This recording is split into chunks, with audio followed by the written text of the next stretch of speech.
بسم اللہ الرحمن الرحیم۔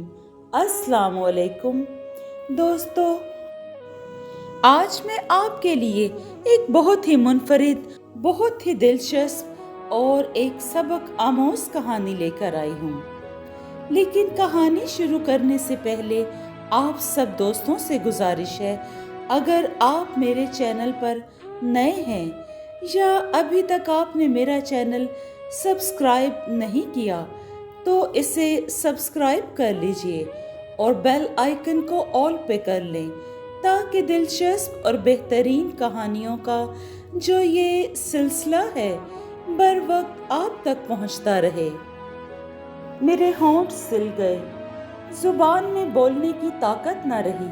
میں شاید خود بھی وہ نہیں رہی تھی جو اس گناہ خانے میں داخل ہونے سے پہلے تھی۔ میں بیان نہیں کر سکتی کہ میں کیا بن گئی تھی۔ میں نے 3 شیر جیسے لڑکوں کو جنم دیا۔ میری پہلی ساس اور ننندیں مجھے کہا کرتی تھی کہ یہ تھوہر کا پودا ہے، زمین کا پانی پی جاتا ہے، نہ پھل دیتا ہے اور نہ پھول۔ میری کوکھ میں ریت بھری ہوئی ہے، میری کوکھ کبھی ہری نہیں ہوگی۔ ابھی اپنے پہلے بچے کی 18ویں سالگرہ منا کر فارغ ہوئی ہوں۔ رات کے 10 بج چکے ہیں۔ 3 مہینے بعد دوسرے بچے کی 14ویں اور پھر 2 ماہ بعد تیسرے بچے کی 10ویں سالگرہ مناؤں گی۔ آج جبکہ میرا پہلا بیٹا 18 سال کا ہو گیا ہے، دل وہ سارے دکھ اگل دینے کو تڑپ رہا ہے جو میں نے اپنے اس بچے کی پیدائش سے پہلے جھیلے تھے۔ لکھنے بیٹھ گئی ہوں۔ مجھ پہ جو گزری ہے وہ لکھ کر آپ کے حوالے کر دوں گی۔ آپ اس کے ساتھ جو سلوک کرنا چاہے کریں۔ میری کہانی عجیب و غریب اور دلچسپ نہیں۔ 4 دیواری کی دنیا ایسے واقعات سے بھری پڑی ہے کہ کسی عورت کے اولاد نہ ہوئی تو اسے طلاق مل گئی۔ میرے ساتھ بھی یہی کچھ ہوا تھا۔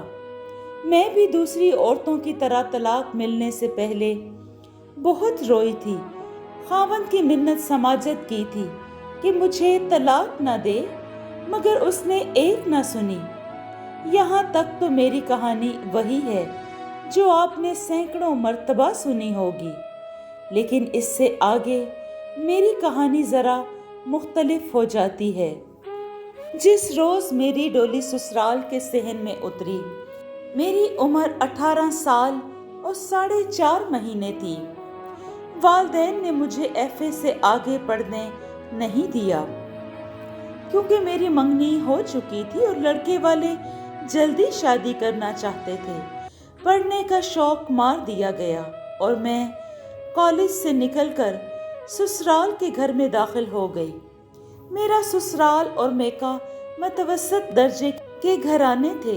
خاوند نے مجھے دل و جان سے قبول کر لیا اور ازدواجی زندگی اچھی گزرنے لگی۔ پورا 1 سال ہنستے کھیلتے گزر گیا۔ ساس ماؤں کی طرح اور ننندیں سگی بہنوں کی طرح پیار کرتی تھی۔ گھر کا کوئی کام نہیں کرنے دیتی تھی۔ دن کے وقت زیور کے بغیر نہیں رہنے دیتی تھی۔ وہ چاہتی تھی کہ میں دلہن ہی بنی رہوں۔ میرا دلہا ان کا اکلوتا لڑکا تھا، اس لیے وہ مجھے اس کی لاڈلی دلہن سمجھتی تھی۔ میں جب بھی میکے جانے کو کہتی تو ننندیں مجھے اپنے ہاتھوں سے تیار کر کے میکے بھیج دیتی۔ مجھ پر کوئی پابندی نہیں تھی۔ میں 1 سال دلہن ہی بنی رہی۔ دوسرا سال شروع ہوا تو محسوس کیا کہ جیسے ساس مجھے بڑے غور سے دیکھتی ہے، اور کبھی کبھی میں صحن میں چلتی تھی تو وہ مجھے پیچھے سے دیکھتی رہتی تھی۔ ایک روز ایک ادھیڑ عمر عورت آئی تو ساس مجھے کمرے میں لے گئی، کہنے لگی کہ یہ ہماری دائی ہے، بیچاری کا یہی ذریعہ معاش ہے اور کچھ نہیں تو اس سے پیٹ ملوا لو اور 2-4 روپے دے دینا، بیچاری دعائیں دے گی۔ मुझे पेट मलवाने की कोई जरूरत नहीं थी, लेकिन इसे भी सास का लाड और प्यार समझकर पलंग पर लेट गई। सास कमरे से निकल गई। दाई ने पहले तो पेट को टटोला, फिर पहलू से दबाना शुरू किया और नाक पर हाथ रखकर दबाया, और इस तरह 10-15 मिनट पेट मलकर उठ खड़ी हुई। दूसरे कमरे के दरवाजे की तरफ गई तो मैं भी उठकर दरवाजे तक गई। सास बावर्ची खाने में थी। दाई को शायद मालूम नहीं था कि मैं इसके पीछे खड़ी देख रही हूँ। इसने मेरी सास की तरफ देखकर सर हिलाया, जैसे इशारा किया हो कि नहीं। मैंने सास को देखा, उसका चेहरा उदास हो गया और सर झुक गया। मैं फौरन समझ गई कि मेरा पेट क्यों मलवाया गया है और दाई ने सास को सर हिलाकर क्या बताया है। मैंने दाई को 2 रुपए दिए और अपने कमरे में चली गई। सास का उदास चेहरा मेरी नजरों के सामने से हटता नहीं था। मैंने पहली बार महसूस किया कि 1 साल गुजर गया है। मुझे अब तक माँ बन जाना चाहिए था, मगर दाई मेरी सास को मायूस कर गई थी। 1 महीना और गुजरा तो दाई एक बार फिर मेरा पेट मलने आ गई और सर के इशारे से मेरी सास को पहले से ज्यादा मायूस कर गई। दाई के सर के इशारों ही इशारों में 1 और साल गुजर गया। तीसरा साल शुरू हुआ तो सास मुझे एक शाह जी के पास ले गई। शाह साहब ने कागज पर उल्टी सीधी लकीरें डालकर कहा, एक लकीर जरा गड़बड़ करती है, अल्लाह करेगा जगह पर आ जाएगी, अगली जुमेरात को फिर आ जाना। सास ने मेरे हाथ से 5 रुपए शाह जी को दिलवाए। अगली जुमेरात आई तो शाह जी साहब के 5 रुपए और खरे हो गए, मगर सास खुश नहीं थी, क्योंकि इनके शाह साहब ने कहा था कि जिस रूह को मेरे घर आना था वो अभी सितारों की गर्दिश में भटक रही है, जरा देर लगेगी पर आ जाएगी। 2 महीने बाद गली में आवाज आई, रमल फा दलील। सास दौड़कर बाहर निकली और रमल फाल वाले को अंदर ले आई। मोहल्लों में रहने वालों को मालूम होगा कि किस्मत का हाल बताने वाले ऐसे गलियों में आकर रमल फाल दलील की सदा लगाते हैं। जब मर्द घरों से अपने कामकाज पर निकल जाते हैं, घरों में सिर्फ औरतें होती हैं। 4 दीवारी की दुनिया की ये कैदी औरतें इतनी बेबस होती हैं कि ज्योतिषियों और पीरों और शाह जी किस्म के लोगों के सहारे ढूंढती फिरती हैं। ये लोग इनकी ज़हनी मजबूरियों और इनकी नफ्सियात को अच्छी तरह समझते हैं। इनके मुताबिक ऐसी उस्तादी से बातें करते हैं जो बिल्कुल सच मालूम होती हैं। सास भी इन्हीं औरतों में से थी। इसने मेरा हाथ ज्योतिषी के सामने देकर कहा, बाबा जी इसकी गोद कब हरी होगी। इस खशखशी दाढ़ी वाले मरियल से आदमी ने मेरे हाथ की लकीरें देखी, फिर अपनी किताब खोलकर मुझे कहा कि इन खानों में से किसी एक पर उंगली रख दूं। मैंने एक खाने पर उंगली रख दी जिस पर जल परी की तस्वीर बनी हुई थी। ज्योतिषी ने 3 चौकोर टुकड़े किताब के इस सफ़े पर फेंके। जल परी जल से निकल आई। ज्योतिषी ने अजीब से लहजे में कहा, 4 चांद डूबेंगे फिर जल में जावेगी, फिर 3 चांद डूबेंगे तो जल से निकल आवेगी, तब मन की मुराद पूरी होवेगी। चिंता न कर बीबी, ठंडे दूध को फूंके ना मार। जल परी जल में रहती है, बड़ी बागवान है, घर में जल थल कर देवेगी। तेरा आने पोथी पर धरे, तेरे को कुछ और बतावेंगे। ज्योतिषी बाबा के मन में कदी कदी मौज आती है। ज्योतिषी बाबा मन की मौज में 5 रुपए 9 आने लेकर चलता बना, मगर बातें ऐसी कर गया कि सास और ननंदों की बाछें खिल गईं। फिर 4 चांद डूब गए और फिर 3 और चांद डूब गए। जल परी ने जल थल ना किया। दाई ने मेरा पेट मला। सुराग रसानी की और सर का वही पुराना इशारा करके चली गई और सास का चेहरा इसी तरह उतर गया जैसे इसकी जल परी हमेशा के लिए जल में डूब गई हो। इस दवाजी जिंदगी का तीसरा साल भी गुजर गया और सास ननंदों का लाड और प्यार भी गुजर गया। मैं घर के काम में जुटी रहने लगी। खामद के रवैये में कोई तब्दीली न आई। एक रोज मुझे एक लेडी डॉक्टर के पास ले गया जिसने मेरा मुआयना किया और 3 दवाइयाँ लिख दी। 15 दिनों का कोर्स था। ये ख़त्म किया तो लेडी डॉक्टर ने एक बार फिर मुआयना किया। इसने अलहदगी में मुझसे बहुत सी बातें पूछी। मेरे खामद के मुतालिक भी कई एक सवाल किए। फिर इसने मेरे खामद को बुला कर कहा कि वो भी किसी अच्छे से डॉक्टर को मुआयना करा ले। ये कुदरत का बनाया हुआ निज़ाम है। ज़रा सी खराबी के नताइज बहुत बड़े होते हैं। आपका इलाज हो जाएगा, घबराने की कोई ज़रूरत नहीं है। मैंने घर आकर खामद से कहा कि वो किसी डॉक्टर से मशवरा कर ले, मगर वो इस तरह भड़क उठा जैसे मैंने इसकी मर्दानगी पर कोई बड़ी तौहीन आमेज़ तोहमत लगा दी हो। नुक्स तुम में होगा, इसने कहा। मुझे किसी डॉक्टर के पास कोई ज़रूरत नहीं है जाने की। आप अपने मुतल्लिक खुद राय कायम ना करें। मैंने कहा, आपकी राय गलत भी हो सकती है। मेरा मतलब कुछ और था, मगर वो कुछ और ही समझा। इसकी आंखें ठहर सी गईं और इसका चेहरा जर्द हो गया। मैंने अपनी 2 शादीशुदा सहेलियों को अपने खामद के मुतल्लिक ये बात सुनाई तो उन्होंने कहा कि किसी मर्द को माँ बहन की गाली दो तो वो बर्दाश्त कर लेता है, लेकिन ये मशवरा कभी बर्दाश्त नहीं करता कि किसी डॉक्टर से मुआयना करवाए। उन्होंने बताया कि खामदों की नज़र में हर नुक्स औरत में होता है। मर्द अपने आप को फरिश्ता समझता है। अगर किसी बीवी को अपने खामद के जरासीम से टीबी हो जाए तो थोड़े अरसे बाद ससुराल वाले मशहूर कर देते हैं कि इनकी बहू ने बेटे को टीबी लगा दी है। मैंने देखा कि मेरे खामद का मूड खराब रहने लगा है और इसके साथ ही सास और ननंदों का सलूक भी बदल गया।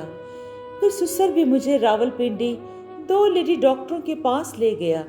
सुबह एक से मुआयना कराया, शाम दूसरी से करवाया। दोनों ने मुआयना करके 32 रुपए फीस लेकर कहा, मैं बिल्कुल ठीक हूँ। और दोनों ने मेरे ससुर से कहा कि इसके खामद का भी मुआयना करा लो, मगर ससुर ने अपने बेटे की वकालत करते हुए दोनों से कहा, वो तो ठीक है। मैंने वापस आकर खामद को बताया कि लेडी डॉक्टरों ने क्या फैसला दिया है। वो कुछ भी न बोला, मगर इसके चेहरे का बदलता हुआ रंग बोल रहा था। इसे ये फैसला सख्त नागवार गुजरा था। मैं पोठोहार के इलाके के रहने वाली हूँ, जहाँ थोड़े थोड़े फासले पर पहुँच वाले पीरों के मज़ार और गद्दियाँ हैं। मुझे 4 मज़ारों और खानकाहों पर ले जाया गया। वहाँ की खाक और कंकरियाँ खिलाई गईं और करते करते मेरे गले में 5 तावीज़ लटकने लगे, मगर जल परी ने जल थल ना किया। सास मुझे गोलड़ा शरीफ भी ले गई। मेरी माँ मुझे देवल शरीफ ले गई। 9 गज की कब्र पे भी मुझे ले जाया गया। हसन अब्दाल जिंदा पीर के मज़ार पर भी मिले गए, मगर मेरी किस्मत में वही ताना लिखा था जो 4 दीवारी के पागल खाने में अक्सर सुनाई देता है। ये तो थोहर का पौधा है, जमीन का पानी पी जाता है, न फल देता है और न फूल। सबसे पहले मुझे ताना सास ने दिया, फिर मुझ पर ऐसे ऐसे तीर बरसने लगे कि शादी की पहली रात और पहला साल एक हसीन ख्वाब की तरह यादगार बन के रह गया। फिर मैंने इस ख्वाब को जहन से उतार दिया। मुझे उस दौर से भी नफरत हो गई। खावंद बेगाना हो गया। ननंदे मुंह बसूरने लगी। پھر ساس اس طرح کام بتانے لگی، تو ہماری اور کیا امید پوری کرے گی؟ جھاڑو ہی پھیر دے، چل جا، سوکھے پیڑ سے بھی ایک ہرا پتا پھوٹ آتا ہے، جا ذرا برتن مانج دے، کب تک کھرے میں ڈھیر لگا رکھے ہیں؟ تجھ سے تو ہرے پتوں کی امید بھی نہیں ہے، تو پھل کیا دے گی؟ جس چوٹ نے مجھے ادموا کر دیا تھا یہ تھی کہ مجھ سے میری سہیلیاں چھوٹ گئیں۔ وہ آتی تھی یا میں ان کے پاس چلی جاتی تو دل کا بوجھ ذرا ہلکا ہو جاتا تھا، لیکن سبھی مجھ سے دور ہٹنے لگیں۔ مجھے اپنی ماں نے بتایا کہ میری سہیلیوں کو یہ ڈرایا گیا ہے کہ مجھ پر کسی چیز کا سایہ ہے اور میں کسی پیر فقیر کی بددعائی ہوئی ہوں، اور جس سہاگن پر میرا سایہ پڑے گا اس کی کوکھ سوکھ جائے گی۔ میرے تن بدن میں آگ لگ گئی، دل میں انتقام کی آگ بھڑک اٹھی۔ میں جاہل اور ان پڑھ نہیں تھی کہ تنہائی میں رونے بیٹھ جاتی، مگر مجھے ایک خیال آ گیا، جو یہ کہ میں جوابی کارروائی کے طور پر ساس اور ننندوں کے منہ آئی تو میرے خامند کو بھڑکا کر مجھے طلاق دلا دے گی۔ منہ کو آئی تو وہ میرے خامند کو بھڑکا کر مجھے طلاق دلوا دیں گی۔ اگر طلاق کا تعلق صرف میری ذات سے ہوتا تو میں پرواہ نہ کرتی۔ مجھے اپنے ماں باپ کا زیادہ خیال تھا، وہ یہ صدمہ کیسے برداشت کرتے؟ میں نے دل کے شعلے دل میں رکھے اور میرا دل جلتا رہا۔ میکے کے محلے کی صرف ایک سہیلی نے میرا ساتھ نہ چھوڑا، وہ میری ہمراز تھی، ہماری دوستی دلوں میں اترتی تھی۔ ازدواجی زندگی کا 6واں سال تھا جب سسرال سے مجھے اشارہ مل گیا کہ اب طلاق کے سوا کوئی چارہ نہیں رہا۔ شروع میں اشارے ملتے رہے، آخر ایک روز میری ساس نے میری ماں سے جا کر بڑی لمبی تمہید باندھ کر کہا کہ ان کا ایک ہی لڑکا ہے، اگر اس کی اولاد نہ ہوئی تو جائیداد کا وارث کون ہوگا؟ نسل ختم ہو جائے گی، اس لیے تم لوگ ہمیں اجازت دو کہ ہم اپنے بیٹے کی دوسری شادی کرا دیں، اگر تم چاہو تو تمہاری بیٹی کو طلاق دے دیں۔ میری ماں نے مجھ سے بات کی تو وہ اتنی ہچکیاں لے کر رونے لگی، ایسے لگتا تھا کہ جیسے اس کی ہچکیاں اور آنسو کبھی نہیں تھمیں گے۔ میں بھی رونے لگی، غصے کا یہ عالم تھا کہ میرے دانت بجنے لگے، میرے دل میں بغاوت کا جذبہ پیدا ہو گیا۔ میں تو سب کے منہ چڑیلوں کی طرح نوچنے کے لیے تیار ہو گئی، لیکن بار بار یہ خدشہ مجھے بے بس کر دیتا کہ مجھے طلاق ہو گئی تو مجھ سے کوئی بھی شادی نہیں کرے گا، کیونکہ سب کو پتہ چل جائے گا کہ میں بچے جننے کے قابل نہیں۔ دوسری شادی کا خیال مجھے صرف ماں باپ کی خوشنودی کے لیے آتا تھا۔ ماں باپ کی یہی ایک خواہش تھی کہ ان کی بیٹیاں جس گھر میں سکھی جائیں سکھی رہیں، جس گھر میں جائیں سکھی رہیں۔ گھر بیٹھی بیٹی ماں باپ کے لیے بے عزتی کا باعث ہوتی ہے۔ برداشت کرنے کے باوجود میں منہ پھٹ ہو گئی۔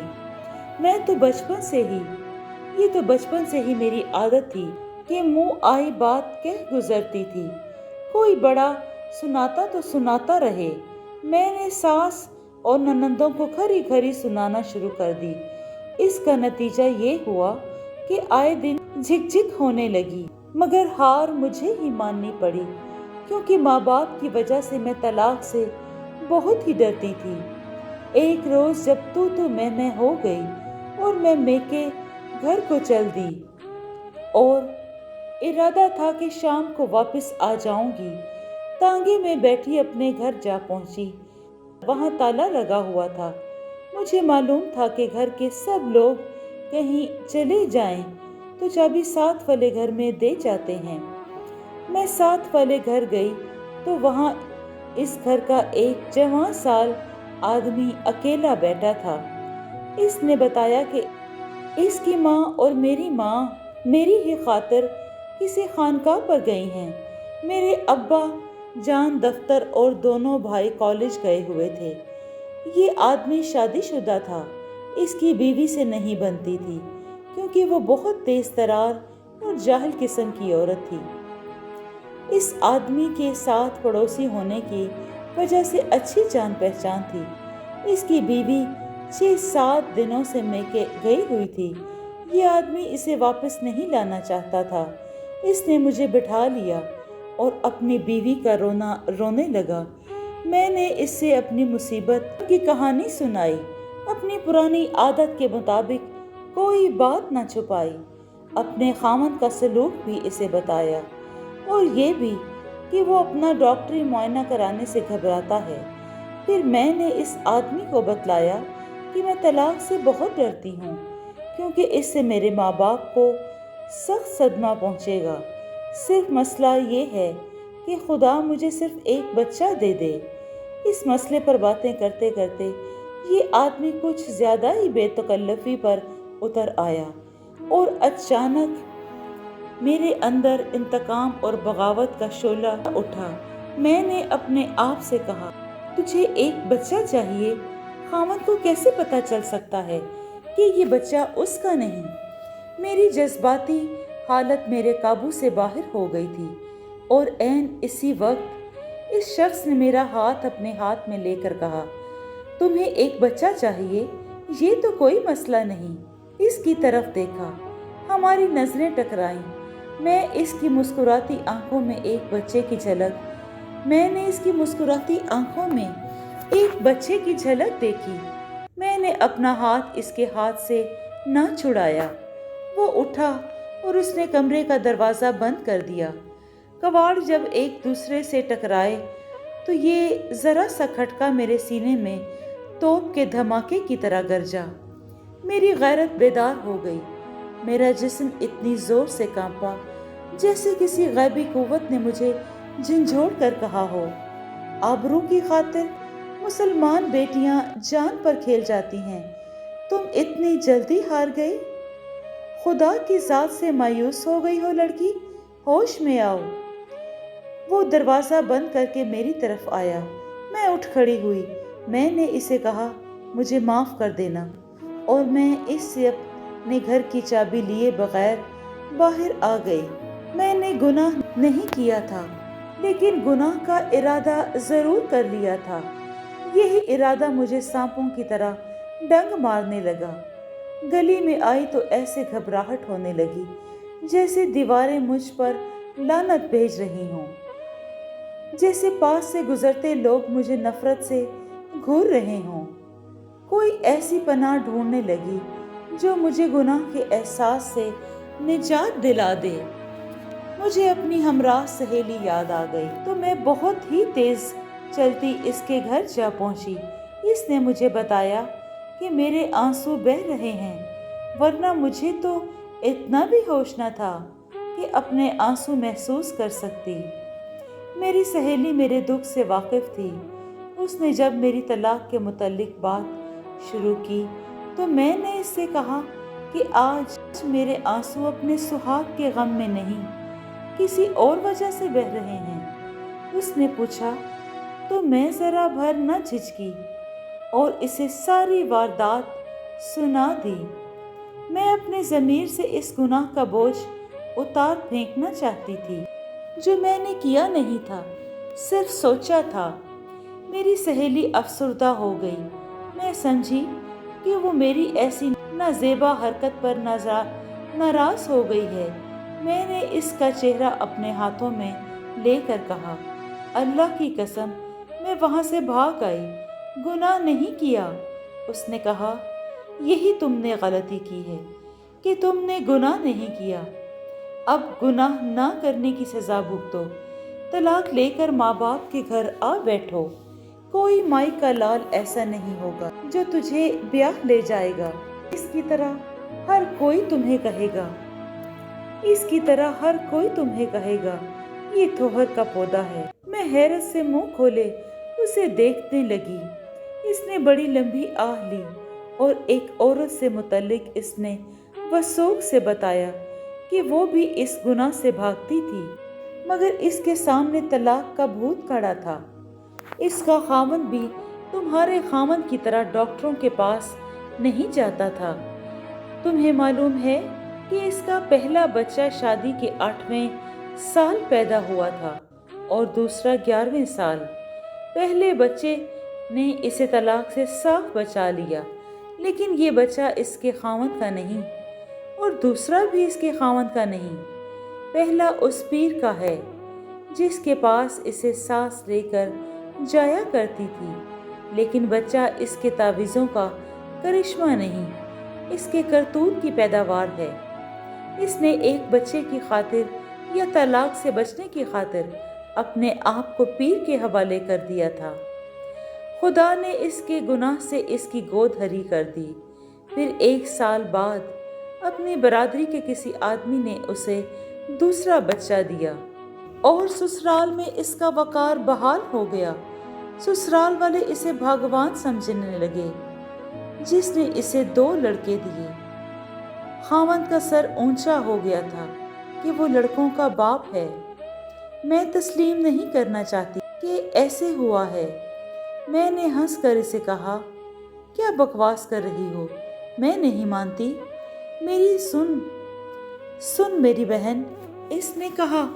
औलाद की खातिर पीरों के पास जाने वाली औरतों की गोद तावीज़ नहीं, खुद पीर हरी किया करते हैं और औलाद कोई नहीं कर सकता।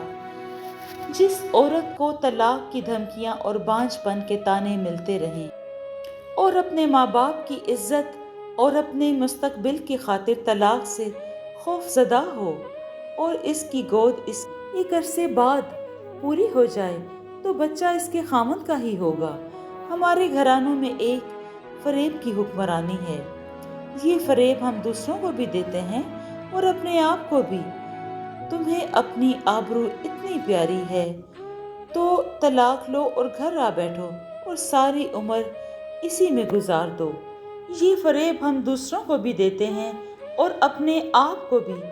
तुम्हें अपनी आबरू इतनी प्यारी है तो तलाक लो और घर आ बैठो और सारी उम्र इसी में गुजार दो। मैं अपने आप को इस फरेबकारी के लिए तैयार ना कर सकी और जब मैंने महसूस किया कि मेरी निजात एक गुनाह में है वरना मैं हमेशा के लिए धुतकारी जाऊंगी, तो मेरे अंदर ऐसी बेचैनी और तलखी पैदा हो गई। न बैठे चैन न लेटे चैन, पागलपन सा सवार हो गया था और जी में यही एक इरादा आता कि खुदकुशी कर लूं, रेलगाड़ी के नीचे सर रख दूं, डूब मरूं, जहर खा लूं। फिर ये इरादा हो गया कि जिस तरह मैं गुनाह और तलाक की कशमकश में कुचली जा रही थी, अब तलाक और खुदकुशी के 2 पत्थरों में पिसने लगी थी। 3 दिनों बाद मुझे खामद ने साफ कह दिया कि वो दूसरी शादी करेगा। मैंने इसकी मिन्नत समाजत की, पहले साल वाली मोहब्बत के वास्ते दिए। फिर मैंने अपने आप को यहाँ तक गिरा लिया कि इसके पाँव पर अपना सर रख दिया। वो पत्थर बन चुका था, लेकिन मेरी मिन्नत समाजत और वास्तव ने इसे जरा सा नरम कर दिया।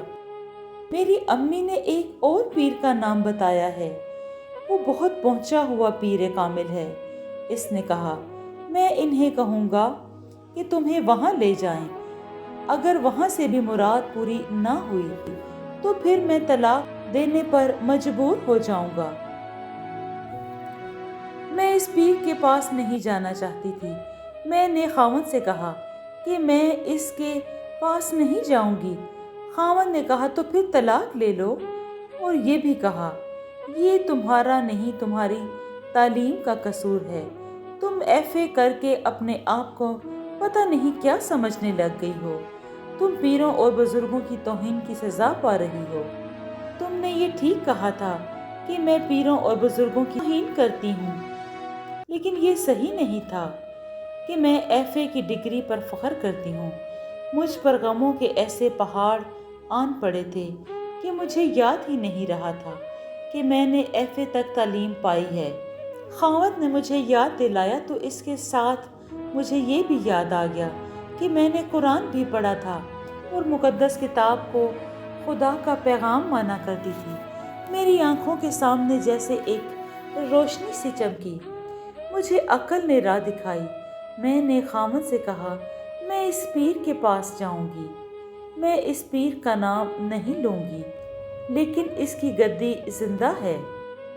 اگر اس کا نام لے بیٹھی تو حد تک عزت کا مقدمہ الگ بنے گا اور اس کے مرید آپ کی جان کو آ جائیں گے۔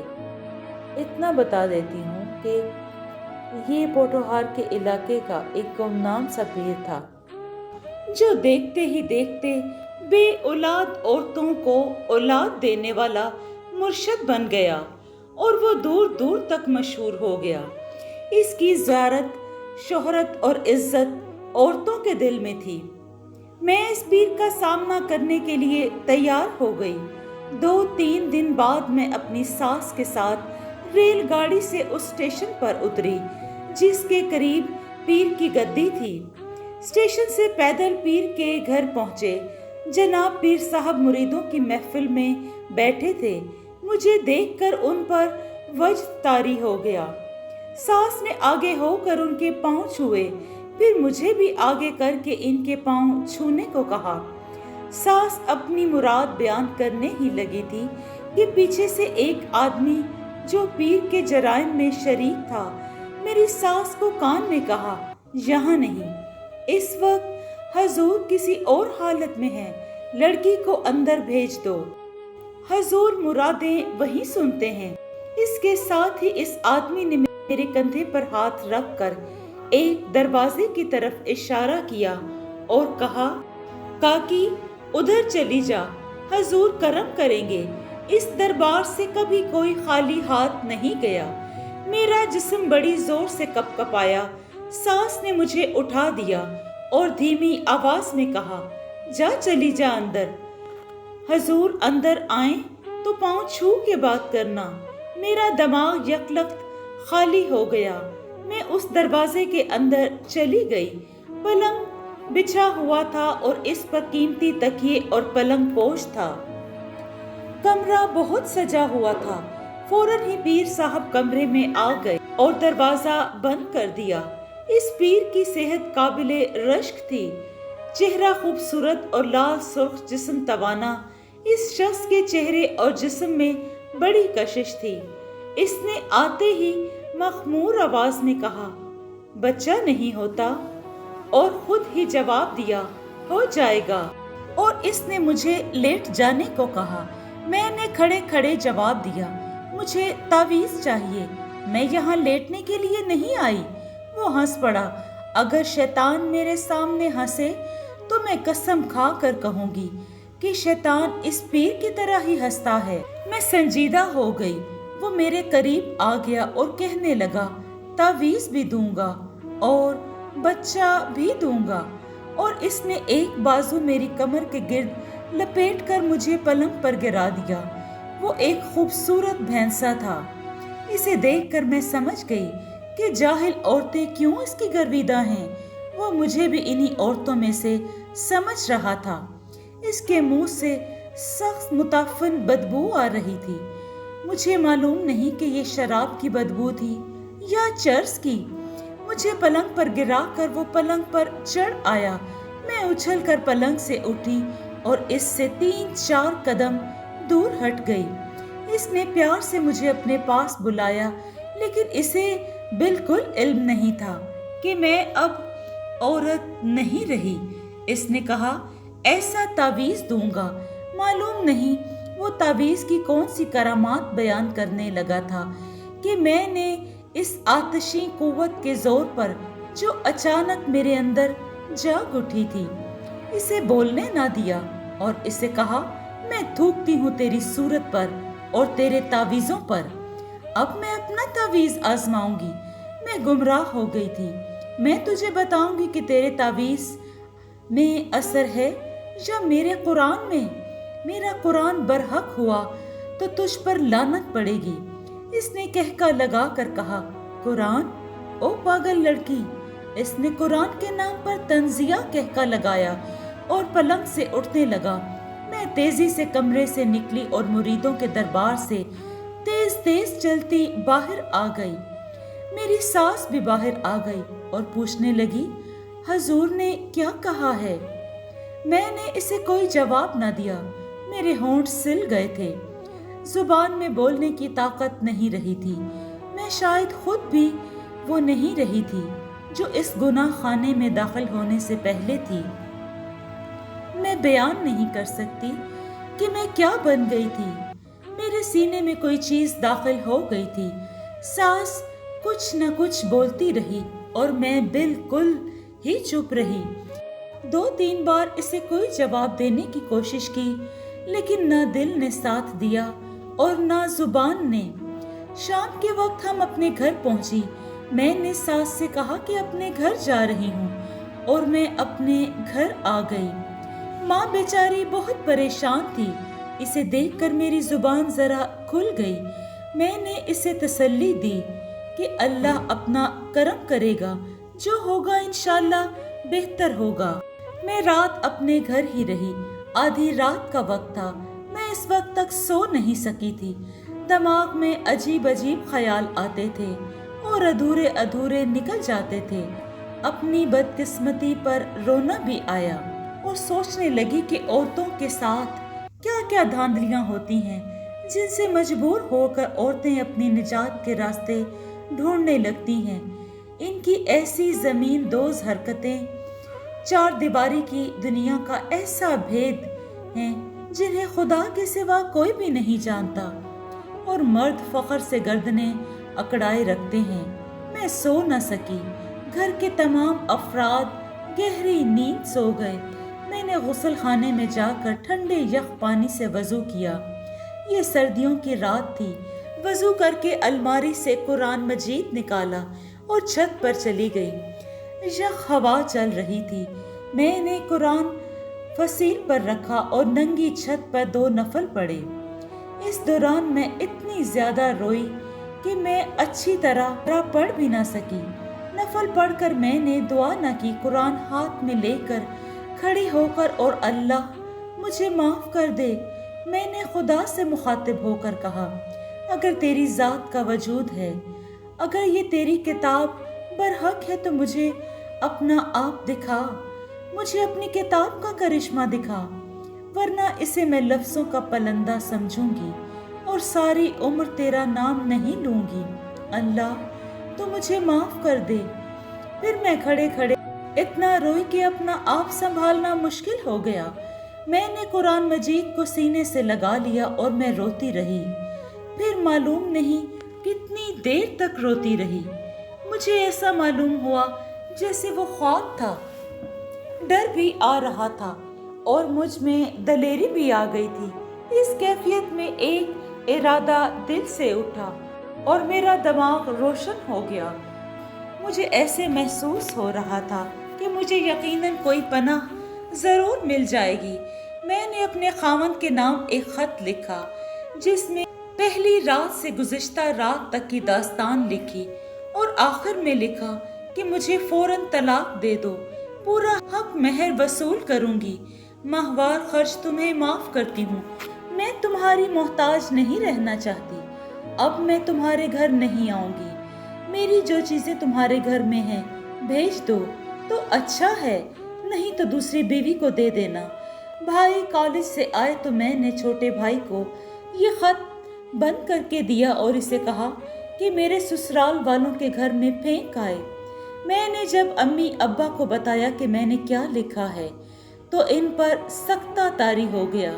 मैंने इन्हें तसल्ली दी कि जो होगा बिल्कुल ठीक होगा। मैंने इन्हें ये भी कहा, अगर मेरा खुदा सच्चा है तो वो हमारी मदद जरूर करेगा। ये अल्फाज कहते हुए मैंने देखा कि जिस तरह पहले तलाक का नाम सुनकर मैं कांप जाती थी, अब मुझ में दलेरी आ गई थी और कोई गैबी कुव्वत थी जो मुझे अंदर ही अंदर यकीन दिला रही थी कि अल्लाह सब ठीक करेगा। 8-10 दिन बाद मेरा तलाकनामा आ गया। इसके साथ ही 3000 रुपया भी आ गया और मेरे कपड़ों का ट्रंक भी आ गया। अलबत्ता जेवर की 2-3 चीजें वो लोग हजम कर गए। मैंने अम्मी और अब्बा जान से कहा, रहने दो, इन बेचारों को जेवर का नहीं, मेरा गम खाए जा रहा है। इन्हें यही खतरा है कि मेरी दूसरी शादी नहीं हो सकेगी, क्योंकि मैं थोहर का पौधा हूँ। लेकिन मुझे अब कोई खतरा महसूस नहीं हो रहा। मेरा वही पड़ोसी जो अपनी बीवी से नाला रहता था और जिसके साथ मैं बैठक भटक चली थी, मेरी निजात का सबब बन गया। मेरे तलाकनामे के थोड़े ही दिन बाद इसने अपनी बीवी को तलाक दे दी। पता चला कि इसकी बीवी में दिमागी नक्स था। इसके अलावा इसकी माँ बदनीयत औरत थी। वो अपनी बेटी को यही एक सबक देती थी, खावन से पैसे बटोर कर ले आया करो, और वो ऐसे ही करती थी। ये भी सुना था कि उसने शर्म और इज्जत का भी पास नहीं रखा था। मैके में वो बदनाम भी थी। एक रोज मैं अपनी छत पर खड़ी थी, मेरा पड़ोसी अपनी छत पर चढ़ा। हमने एक दूसरे को देखा तो दोनों मुस्कुराए। वो जरा करीब आ गया और फसील से जरा परे रुक कर बोला, मेरी भी छुट्टी हो गई है। मैंने जवाब दिया, मौज करो। उसने कहा, अकेले अकेले खाक मौज होती है।